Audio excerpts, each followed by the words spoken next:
Sir first time आप trading में कैसे इंट्रोड्यूस हुए थे? जैसे हर कोई इंट्रोड्यूस होता है basically.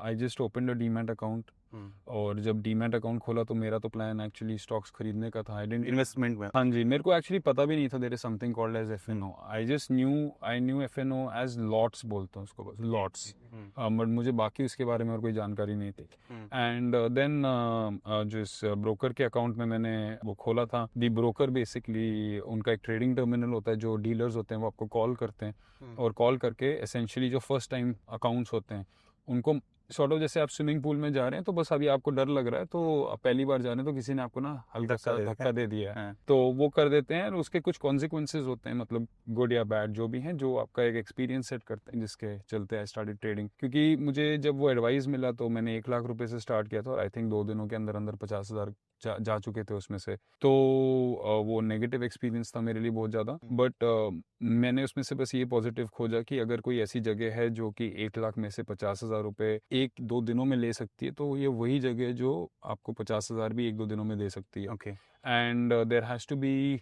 I was hoping that there is some reasonable way to approach this place, जहाँ पे एक सिस्टम क्रिएट किया जा सकता है, जहाँ पे स्पेक्यूलेटिव इनकम सोर्स क्रिएट किया जा सके। क्योंकि अगर आपके लाइफ में थोड़ा सा आपका एक एस्पिरेशन है, मतलब क्योंकि हमारा, अगर आप कंट्री देखेंगे, थोड़ा सिक्योर है, हमारा सिस्टम रोबस्ट है थोड़ा बहुत, so it's a country that's going to grow. और अगर आपका ऐसा ग्रोथ एस्पिरेशन है कि मैं एवरेज से ज़्यादा ग्रो करूँ, तो आपको मल्टीपल इनकम सोर्सेज क्रिएट करने पड़ेंगे। And trading is not a secure income source but a speculative one, कि वो देगा तो वो 1 ही 2 महीने में, मतलब कहीं अच्छा बना सकता है। अच्छा बना सकते हैं।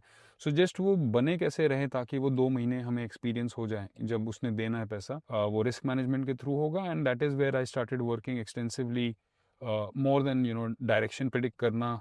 इट वॉज मोस्टली अबाउट अपना पोजीशन साइज उस हिसाब से रखूं कि अगर मैं 6 महीने भी सही ना प्रिडिक्ट कर पाऊँ तो भी मैं मार्केट में बना हुआ हूँ, बट वो पोजीशन साइज इतना रोबस्ट है कि जब मार्केट को देना होगा तो जो एक्रूड लॉसेज हैं वो भर के देगा।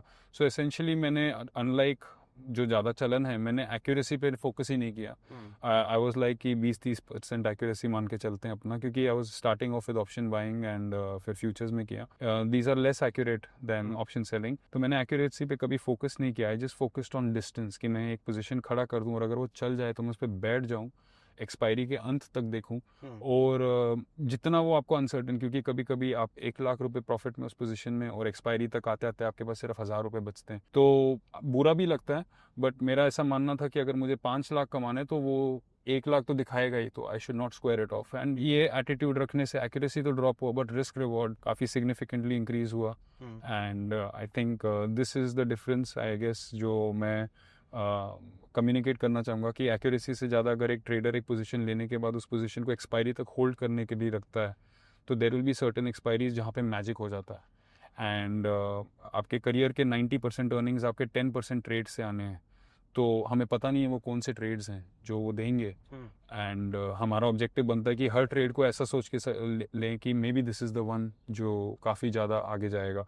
और आपके पास जितना कैपिटल आएगा, आप उतने ही मार्केट्स या सिक्योरिटीज़ में अपने आप को पोजीशन करते रहेंगे, कि कहीं पे भी एक स्ट्रांग मूव आए, आप वहाँ पे फिजिकली प्रेजेंट है, with controlled, finite, well-defined risk and infinite potential gain. Okay. Yes. So this was the approach, and इसको reliable enough करने के लिए, कॉन्फिडेंट इनफ फील करने के लिए, और अपने फाइनेंसेस को उस हिसाब से सिक्योर करने के लिए मुझे अराउंड 5 से 6 साल लग गए। मुझे पता था कि कोई भी सेटअप का मैक्सिमम फेलियर चांस पहले 2-3 सालों में होता। फिर जब न्यू सेटअप क्रिएट करने के बाद मुझे और 2-3 साल भी हो गए ये काम करते, then my confidence became even higher. Okay. And this is why they have. आपने सिर्फ मार्केट से ही सीखा या फिर आप किसी को देखते थे या कहीं से आपने क्लासेस वगैरह लिया? क्योंकि आपने मैकेनिकल इंजीनियरिंग से पढ़ाई करी थी, जी, तो जाहिर सी बात है कि आपके लिए सारा कुछ नया था ये। बिल्कुल। कैसे आप इसको सीख पाए? I put in lot of efforts. तो मुझे एक्चुअली, मैं आज की डेट तक भी यूट्यूब पे कंटेंट ऐसे कंज्यूम नहीं करता हूँ। It's either only music. Okay. I don't watch content related to finance on YouTube, ठीक है। Unless it is something specific that I am searching for education, या और मैं उस टॉपिक पे रीड नहीं करना चाहता हूँ। बट मेरे लिए primary source of learning was reading. Okay. और यहाँ पे आई थिंक मैंने कई बुक्स पढ़े, मतलब I think maybe close to 200 books भी हो सकती है। तो साइकोलॉजी से रिलेटेड या फिर नहीं, टेक्निकल सिस्टम्स रिलेटेड। सो आपका साइकोलॉजी जो है, आपका जो माइंडसेट जो है वो बाद में डेवलप होता है। पहले तो आपको फ्रेमवर्क समझना है कि how do I take a decision in the market. So technical aspect से related is basically where I would focus on.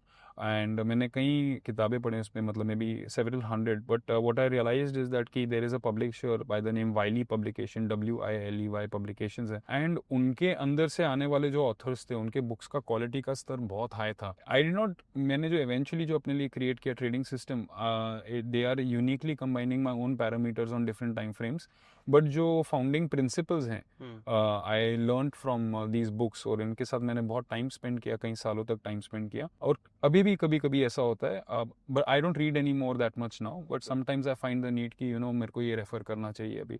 So it's source of learning was always books, and YouTube was not a source of learning. YouTube at best could have been the direction of learning कि मुझे क्या पढ़ना चाहिए इस aspect पे, was the more focus on YouTube, क्योंकि एक individual अपना पर्सपेक्टिव शेयर करता है और ये बताता है कि आपको मेरे हिसाब से इस पे फोकस करना चाहिए।